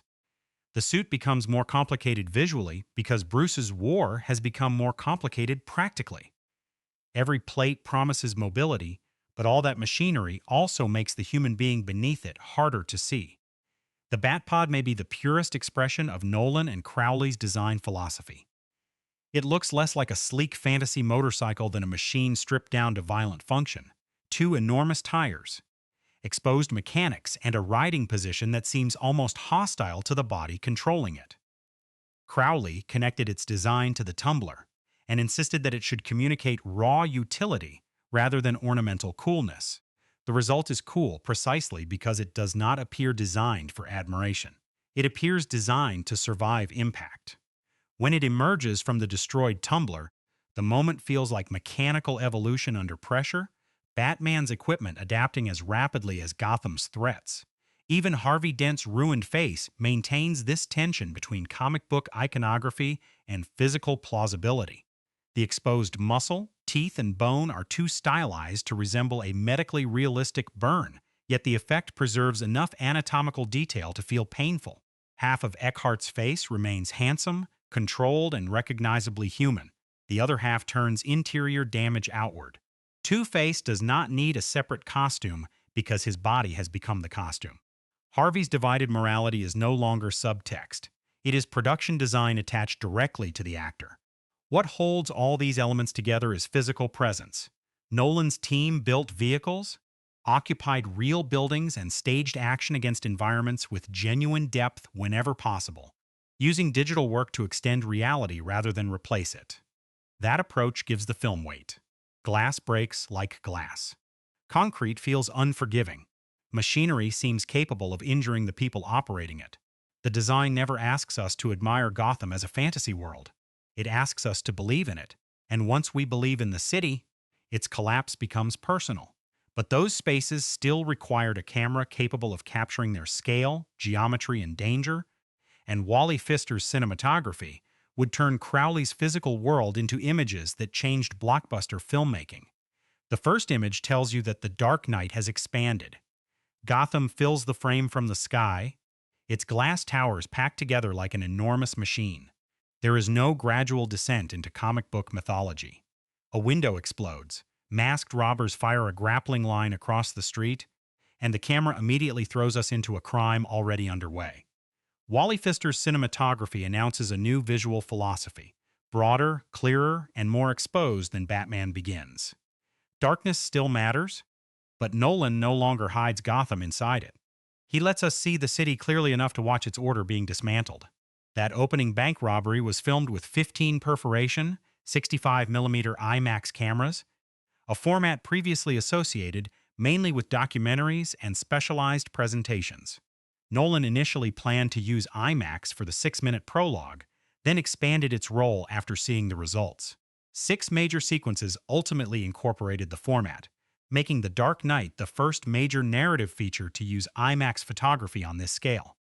In IMAX theaters, those images expanded vertically beyond the widescreen frame used for the 35mm material. The effect was not simply sharper picture quality. The entire visual field seemed to open beneath the audience. Pfister and Nolan understood that greater scale required different composition. IMAX offered a much larger negative and an enormous field of view, but its shallow depth of field made precise focus more difficult. Lights also became harder to hide because the taller frame exposed areas normally excluded from a widescreen composition. Pfister responded by centering action more carefully and allowing environments to remain legible around the characters. Instead of cutting the city into fragments, he frequently lets architecture dominate the image. People appear small against offices, roads, and towers. Gotham is not scenery. It is the system everyone is struggling to control. The standard 35mm footage was photographed in anamorphic widescreen, giving dialogue scenes a compressed, horizontal elegance that contrasts with the vertical openness of IMAX. Pfister used Panavision Millennium XL and Platinum camera bodies with a limited selection of lenses, while Kodak 500T and 250D stocks covered both night and daylight work. That technical consistency helps the two formats coexist. The transitions are visible in presentations that preserve the changing aspect ratio, yet they rarely feel arbitrary. IMAX arrives when the story's physical danger expands. Bank robberies, vehicle chases, aerial views, and destructive set pieces. Intimate manipulation returns us to the tighter widescreen frame. Pfister's color palette also moves away from the rusty copper tones that defined much of Batman Begins. Here, Gotham is built from steel blues, institutional greens, clean whites, and deep blacks, with occasional traces of brown and rust connecting it to the earlier film. The result feels colder and less mythic. Police stations glow beneath fluorescent light. Corporate offices shine with daylight. Interrogation rooms look brutally functional. Pfister and Nolan deliberately save their darkest imagery for later in the story, allowing Harvey Dent's early Gotham to appear relatively open before the film closes around him. Hope is photographed in daylight. Corruption gradually swallows it. Look at Harvey's first courtroom appearance. The room is bright enough to suggest that law can operate publicly, without masks or shadows. Bruce's fundraiser is similarly exposed through glass walls and city light, placing Gotham's elite on display. The Joker's arrival corrupts that brightness rather than replacing it. He enters an elegant, illuminated space, looking like contamination that has somehow learned to walk. By contrast, Batman often emerges from areas where the frame seems empty. Pfister uses negative space, the apparently unoccupied darkness around a subject, to turn absence into threat. Batman does not enter scenes normally. The shadows decide to release him. Lighting the suit created a practical problem because its matte black surfaces absorbed illumination. Pfister used restrained backlight to separate Batman from dark backgrounds and small, softened lights to place reflections in Bale's eyes. That detail is crucial. Without it, the cowl could turn Batman into an unreadable shape. With it, Bruce remains visible inside the symbol. During emotionally charged close-ups, the mouth and eyes carry nearly the entire performance while the rest of the costume dissolves into black. The technique keeps Batman intimidating without sacrificing the wounded person operating beneath the armor. Camera movement remains disciplined even during chaos. Nolan generally favors a single camera for dialogue. keeping himself close to the actors rather than constructing scenes remotely through multiple angles. That approach gives conversations a deliberate geography. Batman and the Joker across a table, Dent isolated in a hospital bed, Gordon framed between institutional duty and personal fear. Action receives greater mobility. Reinforced cranes, vehicle mounts, and a gyro-stabilized ultimate arm allowed the heavy IMAX cameras to track the Batpod through Chicago, while one handheld IMAX shot followed a SWAT team into a building. The equipment was cumbersome. The images refused to feel cumbersome. The truck chase demonstrates this visual discipline at full force. Geography stays understandable. Armored vehicle, police convoy, Joker's truck, Batman's tumbler. The camera places these machines within the layered roads of Chicago rather than reducing the sequence to frantic close-ups. When the tractor trailer flips vertically, the wide composition lets the stunt unfold in real space. We see its weight, trajectory, and violent stop. The image does not beg us to believe through rapid cutting. It presents the event and lets physics provide the shock. That confidence separates spectacle from visual noise. Pfister's greatest achievement may be making technical scale serve moral scale. IMAX is used not merely because the vehicles are large, but because the consequences are spreading across an entire city. The frame expands as Batman's control contracts. Daylight exposes corruption rather than curing it. Darkness shelters both heroism and violence. Every visual decision reinforces a world where clarity does not guarantee certainty. Yet images alone cannot produce the film's suffocating tension. Much of that pressure arrives through a sound that barely resembles music at all. A rising, abrasive pulse announcing the Joker before the camera even finds his face. Before the Joker appears clearly, we hear him. A single abrasive tone rises beneath the opening robbery, stretching tighter without offering release. It barely resembles a traditional melody. It sounds like metal bending, a wire pulled toward breaking point, or panic trapped inside one sustained breath. Hans Zimmer understood that giving the Joker a memorable tune would make him too stable. A melody has direction. It develops, resolves, and returns. The Joker's sound does something uglier. It keeps threatening to become music, then refuses. His presence enters the nervous system before his philosophy enters the story. Hans Zimmer and James Newton Howard returned after co-composing Batman Begins, but their division of dramatic territory became sharper here. Zimmer's material drives Batman's momentum and the Joker's instability, while Howard supplies much of the emotional language surrounding Harvey Dent, Rachel and Gotham's fading idealism. The official score records reflect that separation. Cues connected to Dent's public identity and tragedy are frequently credited to Howard, while the bank robbery, Joker sequences, and much of the large-scale action are associated with Zimmer. Two composers, two moral temperatures, one city being torn between them. Zimmer's Joker material is built around extreme simplicity. Two principal notes grind against each other, but texture makes them feel increasingly diseased. Distorted strings, electronics, and manipulated instrumental sounds gather around the tone until it becomes less a theme than an approaching neurological event. There is no heroic brass announcement telling us the villain has arrived. The sound creeps into scenes, sometimes before the Joker physically takes control, collapsing the boundary between score and sound effect. You do not always notice when it begins. You notice when your shoulders have already tightened. That lack of resolution perfectly matches Ledger's performance. The Joker offers explanations that lead nowhere, plans that mutate, and stories that contradict one another. His music behaves the same way. During the interrogation, the score does not instruct us to anticipate a conventional fight. It creates continuous irritation beneath the dialogue. Batman's blows provide impact, but the rising tone supplies the deeper discomfort. Nothing Batman does is bringing the encounter closer to emotional closure. Violence normally releases tension in action cinema. Here, every strike makes the tension worse. Howard's Harvey Dent material moves in the opposite direction. It begins with warmth, ascending movement, and a restrained sense of nobility. This is Gotham imagining that institutional heroism might still work. The music does not present Harvey as flawless. A trace of melancholy sits beneath the optimism, making the theme sound almost like a memory while the man is still alive. After Rachel's death, that musical identity fractures. The harmony darkens and the noble movement loses certainty. Harvey's transformation therefore registers sonically before Two-Face completes his revenge. We hear an ideal being poisoned. Batman's musical identity remains deliberately incomplete.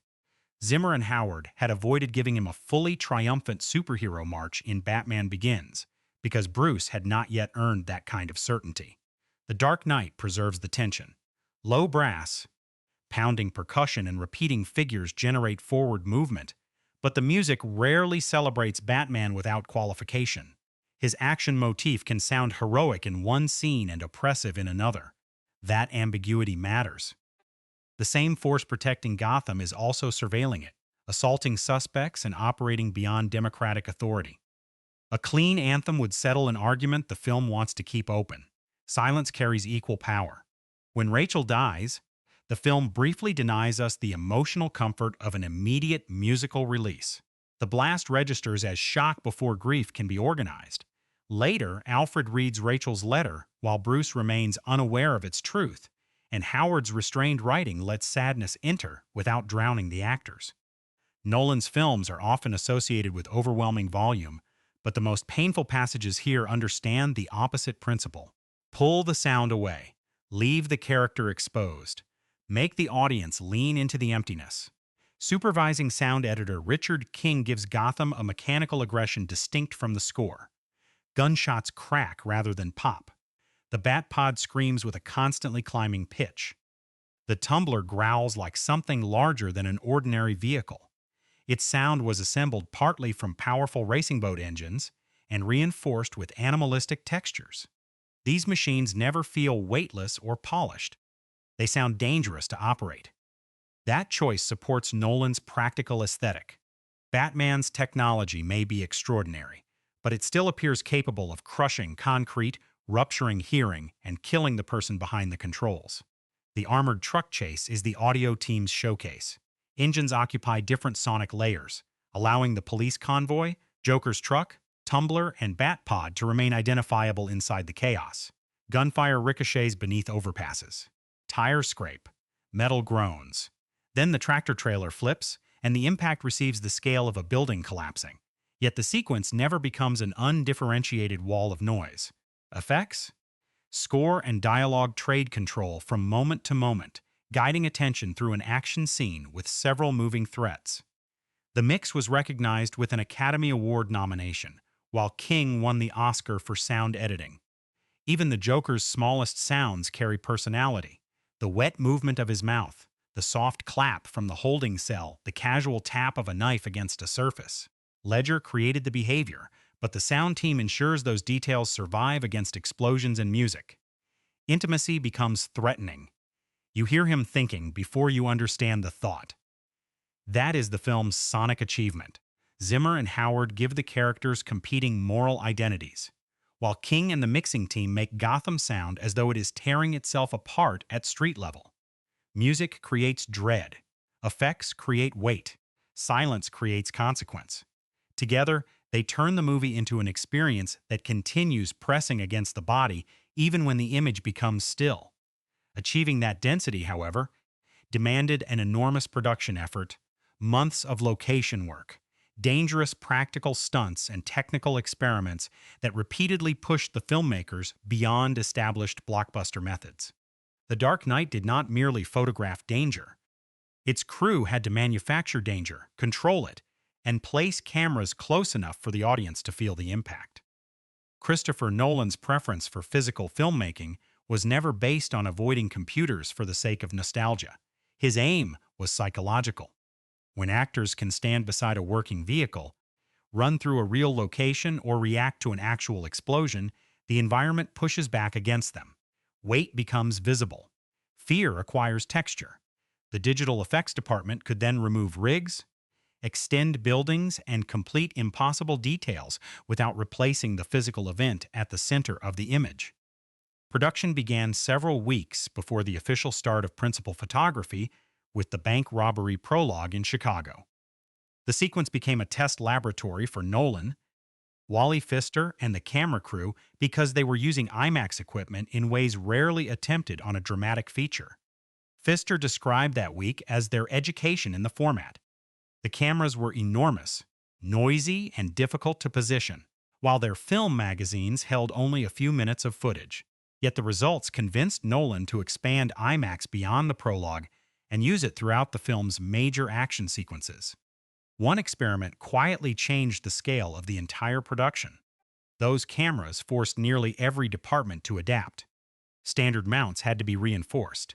The ultimate arm, a gyro-stabilized crane attached to a moving vehicle, was strengthened to carry the extra weight.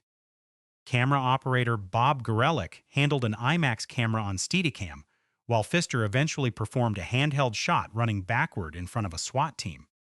Each decision sounds reckless until you see the footage. The frame moves with the immediacy of a smaller camera while retaining the scale and detail of large format photography.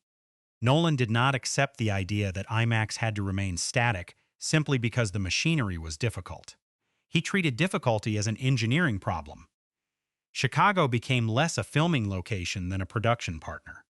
Nolan had used the city for Batman Begins, but this time the crew occupied its roads and buildings for months. The authorities allowed the production to close major streets, race armored vehicles through multi-level roadways, and stage action in the financial district. Upper and Lower Wacker Drive gave the chase sequence its layered geography, while LaSalle Street offered the straight urban corridor required for the film's most famous stunt. The cooperation mattered because no studio backlot could reproduce the depth of real towers, intersections, and tunnels. Gotham's credibility depended upon the inconvenience of working inside an actual city. The tractor-trailer flip began as a sentence in the screenplay that special effects supervisor Chris Corbould hoped might be reduced. He suggested flipping only the trailer, using a smaller truck, or moving the stunt somewhere less dangerous. Nolan held his ground. Corbould's team spent roughly 6 weeks calculating how to launch the full vehicle end over end using a powerful mechanism built into the truck. After the design succeeded in an open-area test, Chicago engineers examined LaSalle Street to ensure that the force would not rupture utilities beneath the road. Then came the real attempt, surrounded by banks, windows, and almost no margin for sideways movement. It worked in one take. That image remains startling because the truck does not move like a digital object.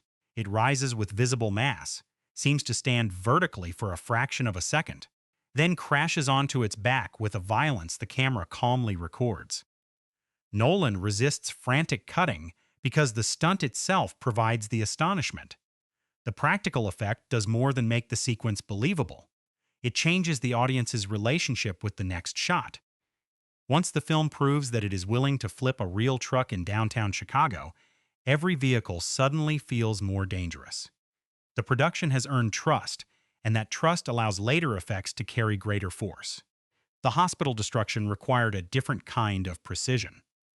The production used the vacant Brax candy factory, coordinating with demolition specialists to make the building collapse in a progressive wave rather than drop like a conventional implosion. Nearby streets were closed, and active rail schedules had to be coordinated so no trains passed during the blast. A bus positioned near the building received protective sheeting across its windows to prevent broken glass from reaching the performers. What lasts on screen for seconds demanded planning across effects, transportation, public safety, and camera departments. Controlled chaos is still control, and the control is what makes the chaos look spontaneous. The production moved between Chicago, Hong Kong, and England's Cardington hangars, constantly stitching real geography to constructed space. Batman's extraction of Lau used Hong Kong's IFC complex and skyline, placing the character outside Gotham for the first time. At Cardington, the filmmakers built the Bat Bunker and recreated the unfinished interior used for Batman's final confrontation with the Joker. Chicago supplied the building's exterior. England supplied an environment where wires, stunt performers, and cameras could operate safely. Nolan's realism, therefore, depended upon illusion as much as authenticity. The achievement lies in hiding the seam between what was found, what was built, and what was digitally completed. Not every risk ended triumphantly. Technician Conway Wycliffe was killed in a vehicle accident while preparing a stunt in England in September 2007. Then, during post-production, Heath Ledger died on January 22, 2008, after completing his work as the Joker. Nolan and editor Lee Smith had to continue assembling the performance while grieving the actor who created it. Ledger's scenes were preserved from the material he had finished. The filmmakers did not restructure the Joker through posthumous digital manipulation. The completed film carries a dedication to Ledger and Wycliffe, acknowledging two losses inseparable from its production history.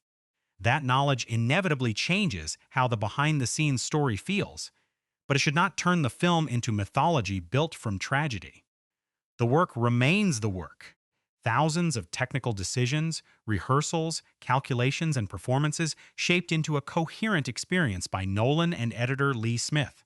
What appears reckless on screen was usually the result of extraordinary preparation. What appears spontaneous was engineered. What appears impossibly large was made from real streets, real machines, and crews, solving one physical problem after another. Warner Brothers had financed an unusually demanding production. The next question was whether audiences would reward that gamble, and the box office response would exceed even the studio's most optimistic expectations. Warner Brothers spent roughly $185 million making The Dark Knight, but the real gamble was not the number. Studios had financed expensive superhero films before. The risk came from what Christopher Nolan delivered for that money. A 2.5-hour crime drama filled with surveillance, political corruption, moral compromise, and a villain who rejects the comforting logic of an origin story. This was not a lightweight sequel engineered around toys and spectacle. It was demanding, severe, and occasionally frightening. Then audiences responded as though Nolan had made the most accessible entertainment of the summer. The film opened across 4,366 North American theaters on July 18, 2008, earning $158. $4 million during its first weekend. That surpassed the opening record held by Spider-Man 3 and more than tripled the $48.7 million debut of Batman Begins. Think about that jump. Nolan had not simplified his vision to reach a wider audience. He had made it denser, darker, and more psychologically aggressive. The result was not commercial resistance, but commercial explosion. The Dark Knight proved that seriousness could become part of a blockbuster's selling point rather than something studios needed to conceal. The opening was only the beginning. Plenty of heavily marketed movies arrive with enormous first weekends and then collapse once curiosity is satisfied. The Dark Knight held the #1 position through its fourth weekend, reached $400 million domestically in 18 days, and crossed $500 million in 45.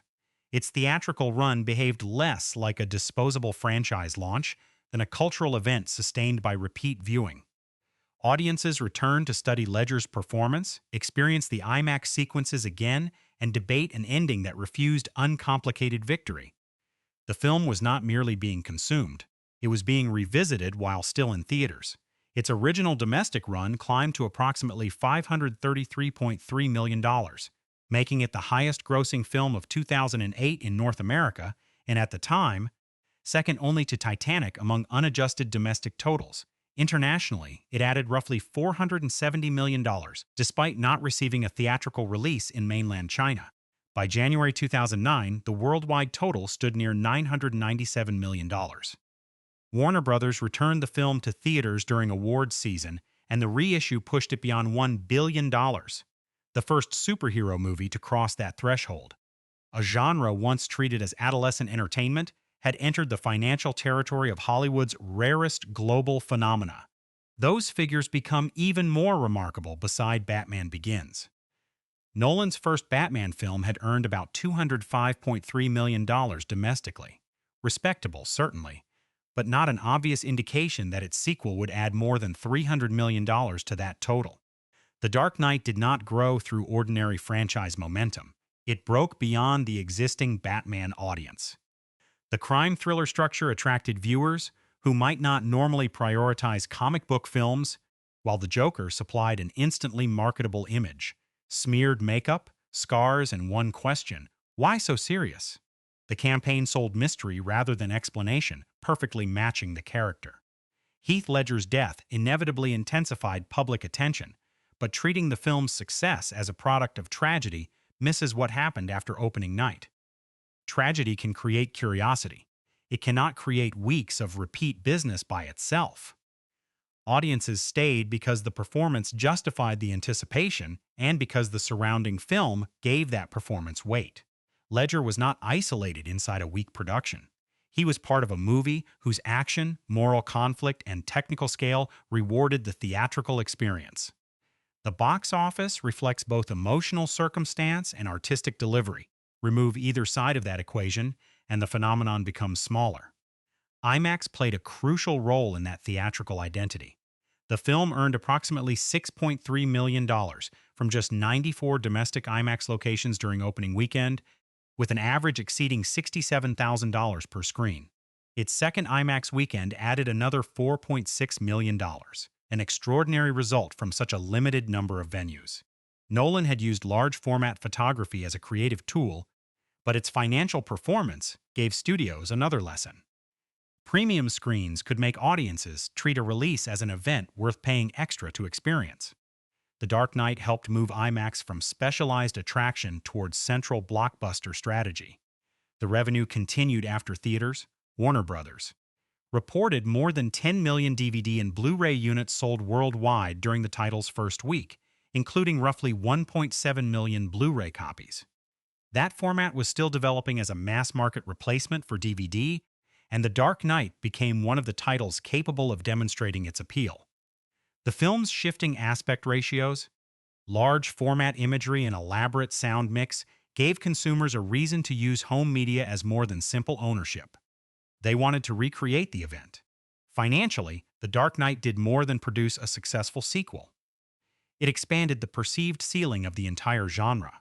Studios could now imagine comic book films as billion-dollar crime dramas, political thrillers, or prestige productions rather than colorful adventures occupying a separate commercial category.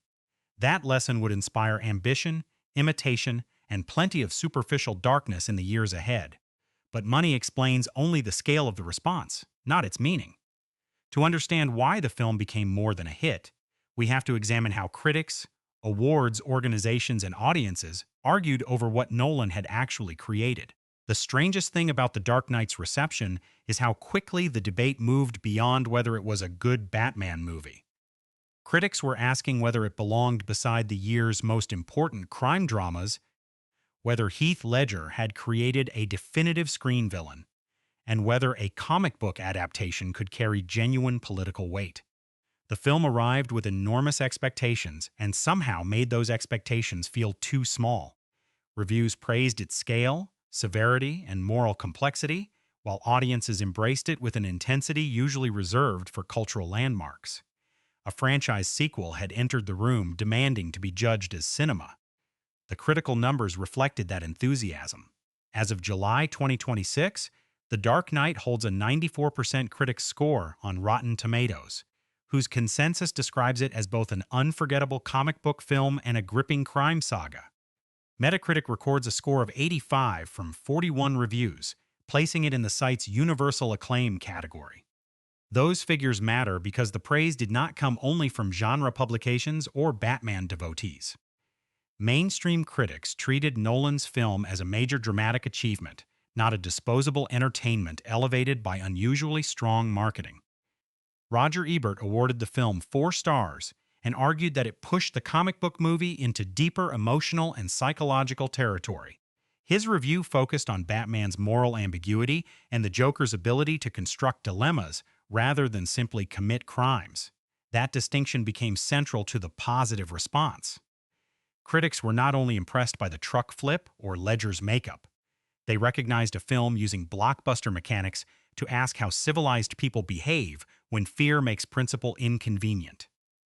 The spectacle carried an argument, and the argument survived the spectacle. Ledger received the most immediate and overwhelming praise.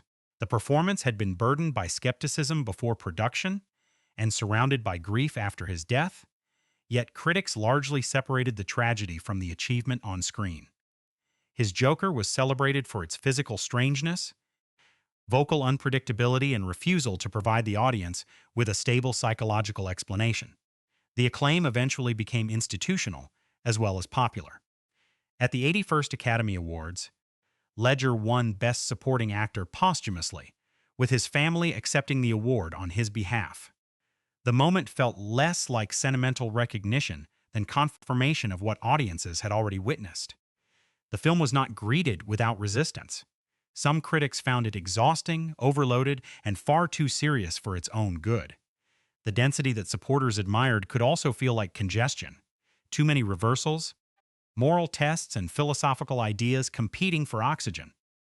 Others questioned whether the movie truly examined subjects such as surveillance, terrorism, and emergency power, or simply borrowed their gravity. One Guardian review praised the technical craft, while wondering whether the film could support the moral weight placed upon it.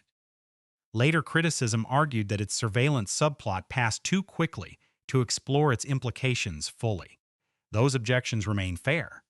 Nolan raises more questions than he can completely investigate. That political ambiguity generated some of the film's richest debate. Batman operates outside the law, uses invasive surveillance, and accepts responsibility for a public deception because he believes Gotham cannot survive the truth. Viewers could interpret those choices as a defense of extraordinary power during crisis. They could also read the film as a warning about the moral damage such power inflicts, even when exercised by someone with good intentions. Nolan refuses to deliver a clean ideological verdict. Lucius condemns the surveillance machine.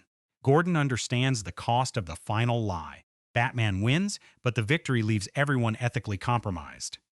The uncertainty is not a failure of meaning. It is the meaning. Audience response added another layer. The film became the rare blockbuster that generated both immediate emotional excitement and obsessive interpretation. Viewers argued over the Joker's plans, Harvey Dent's transformation, Batman's responsibility, and the ferry passenger's decision. Ledger's lines entered everyday culture almost instantly, especially "Why so serious?" and the Joker's claim to be an agent of chaos. But imitation sometimes flattened the character. Removed from the film's moral context, the Joker became an internet symbol of rebellion, nihilism, or supposedly hidden intelligence. The performance was so magnetic that parts of popular culture began admiring the disease while ignoring the diagnosis. Awards season exposed the remaining boundary between popular cinema and institutional prestige. The Dark Knight received 8 Academy Award nominations and won 2. Supporting actor for Ledger and sound editing for Richard King. It was also nominated for art direction, cinematography, film editing, makeup, ceasing sound mixing, and visual effects. Yet it missed Best Picture, Director, and Adapted Screenplay. The omission produced immediate controversy because the film had achieved critical acclaim, enormous commercial success, and recognition across several technical branches, but still could not enter the Academy's central category. Months later, the Academy expanded the Best Picture field from 5 nominees to 10. The organization did not officially name The Dark Knight as the sole reason, but the connection was widely understood throughout the industry.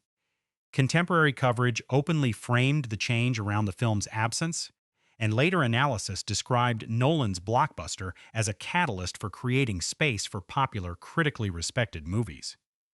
In that sense, the film affected the Oscars without receiving their top nomination. Its rejection became more influential than many victories. Time has strengthened rather than diminished its reputation.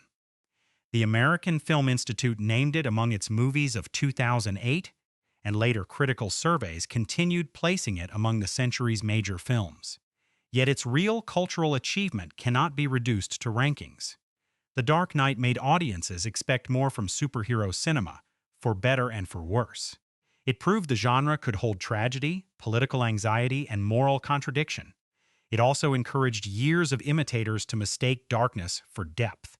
The final question, then, is not whether Nolan's film was influential. It is what the film ultimately believes about heroism, and whether its legacy deserves the shadow it still casts. The finale, which I'm discussing in full, does not end with Batman defeating the Joker. It ends with Batman accepting the Joker's darkest idea: symbols matter more than truth. That is the uncomfortable core of The Dark Knight.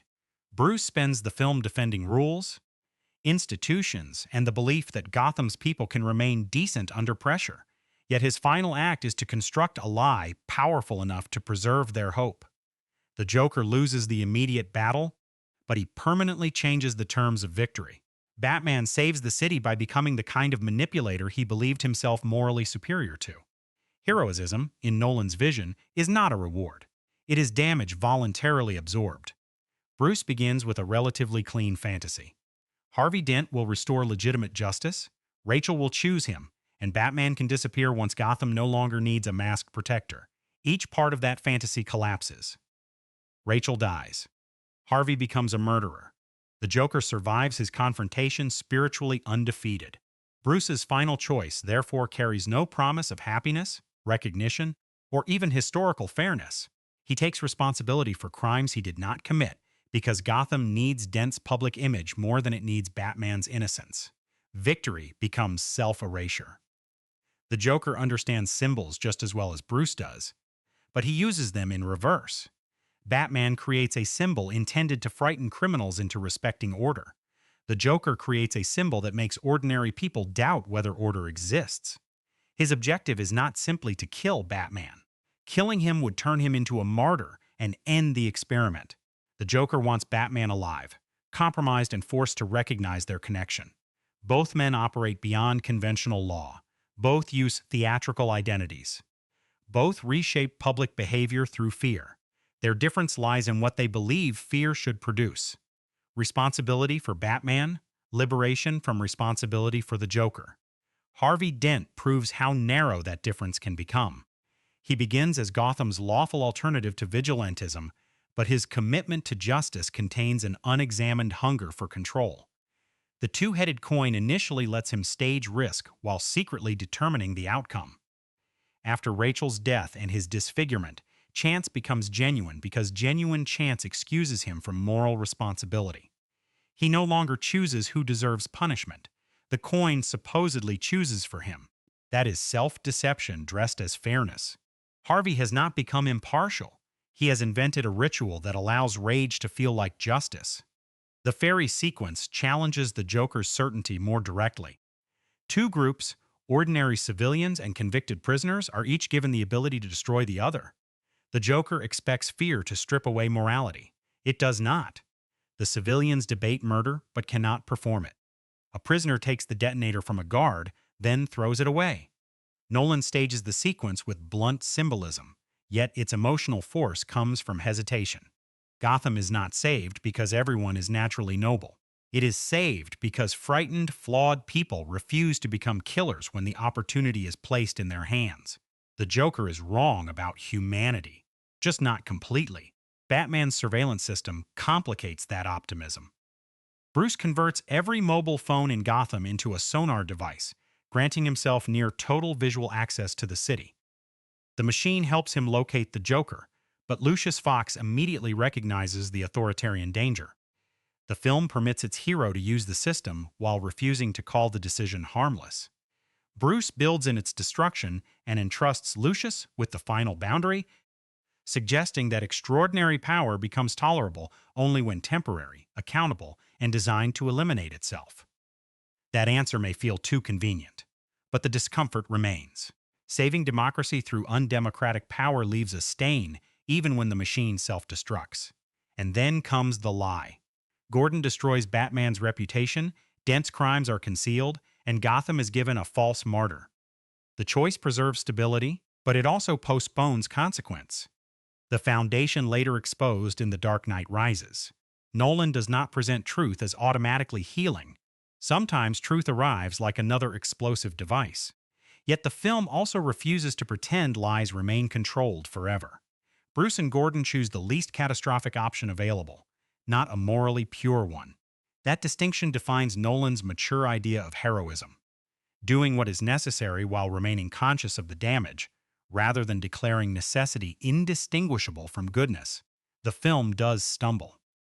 Rachel matters more as an emotional consequence than as a fully developed person, despite Maggie Gyllenhaal's intelligence and resolve. Harvey's final transformation moves so rapidly that the screenplay occasionally asks Eckhart to bridge psychological distances the plot barely gives him time to cross. The climax keeps extending after the Joker's capture, and Batman's distorted voice sometimes obscures rather than intensifies Bale's performance.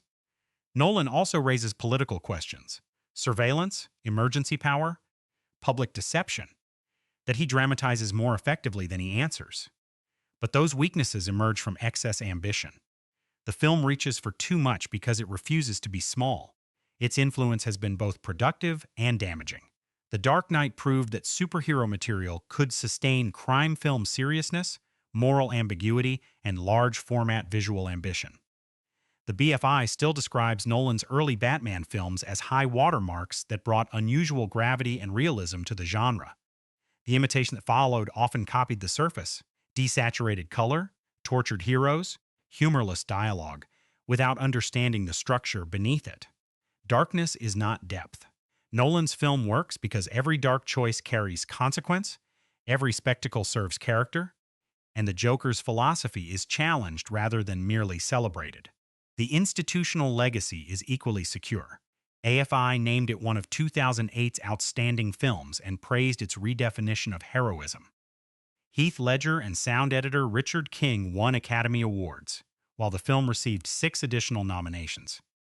In 2020, the Library of Congress selected it for the National Film Registry, placing a superhero blockbuster inside America's preserved cinematic heritage. Even in April 2026, a Guardian ranking placed it first among superhero movies, evidence that nearly 2 decades of competition have not weakened its position in the conversation. My verdict is simple. The Dark Knight is not flawless, and calling it flawless actually diminishes what makes it compelling. It is crowded, severe, and occasionally too convinced of its own gravity. But it transforms those imperfections into the texture of a city under unbearable pressure. Nolan combines popular myth, crime tragedy, and political anxiety without draining the entertainment from any of them. Ledger gives chaos a face. Eckhart gives idealism a breaking point. Bale gives sacrifice a body. And when Batman disappears into the night, pursued for crimes he did not commit, the film delivers its final truth. The purest heroism may look exactly like defeat.